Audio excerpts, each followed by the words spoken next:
एक बात हुई, बताइए, लेकिन आपकी क्रिटिसिज्म क्या इस बात को लेके है कि फिल्म में अधूरा सच दिखाया गया है, या फिर इस बात को लेकर है कि ये एक एजेंडा ड्रिवन फिल्म बनाई गई है? क्योंकि जो एक मीडियम होता है उसके भी कुछ अपनी लिमिटेशंस होती हैं। एक फिल्म में बहुत कुछ नहीं दिखाया जा सकता, लेकिन जो हकीकत दिखाई गई है कि माइनॉरिटी उस वक्त जो कश्मीरी पंडित थे उन्हें टारगेट किया गया, उन्हें खदेड़ दिया गया उनकी ही जमीन से, वो भी तो सच है ना।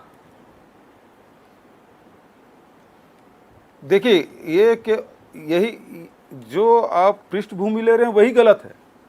ये आतंकवादी घटनाएं हैं और निश्चित रूप से पाकिस्तान से ही उसके संचालन होता था। आतंकवादी जो संगठन थे उनके द्वारा होता था, और उसमें जो हत्याएं हुई है तो उसमें सभी वर्ग के लोगों की हत्याएं हुई है।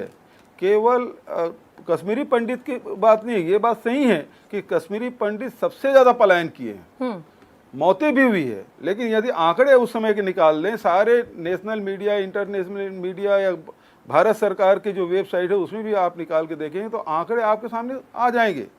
तो आप केवल एक वर्ग को दिखा रहे हैं, सभी वर्ग को दिखाना था। तो पृष्ठभूमि की आपने जो चयन किया वो गलत है। मतलब लगातार एक पलायन की बात, मतलब एक हिंदू कश्मीरी पंडितों की भी हत्या हुई, जबकि वो मिलिटेंसी थी और मिलिटेंसी में सभी वर्गों को टारगेट किया गया। और बिल्कुल सही बात है, कश्मीरी पंडित सबसे ज़्यादा प्रभावित हुए और पलायन हुए जी। और उसको रोकने का प्रयास प्रशासन का था, और जो कि नहीं किया गया। और यही मैं कह रहा हूँ कि वीपी सिंह की सरकार थी, उसमें अटल जी, आडवाणी जी भारतीय जनता पार्टी के नेतृत्व कर रहे थे और उनके समर्थन से सरकार चल रही थी, और उस समय रोकने का कोई प्रयास नहीं किया गया। तो जिम्मेदारी तो इन्हीं की है।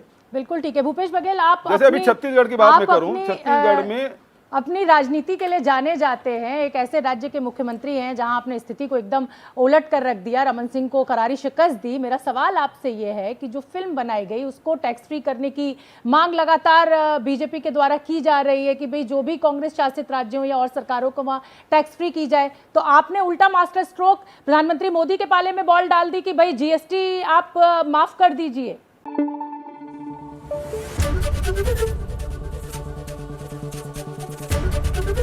एबीपी न्यूज आपको रखे आगे।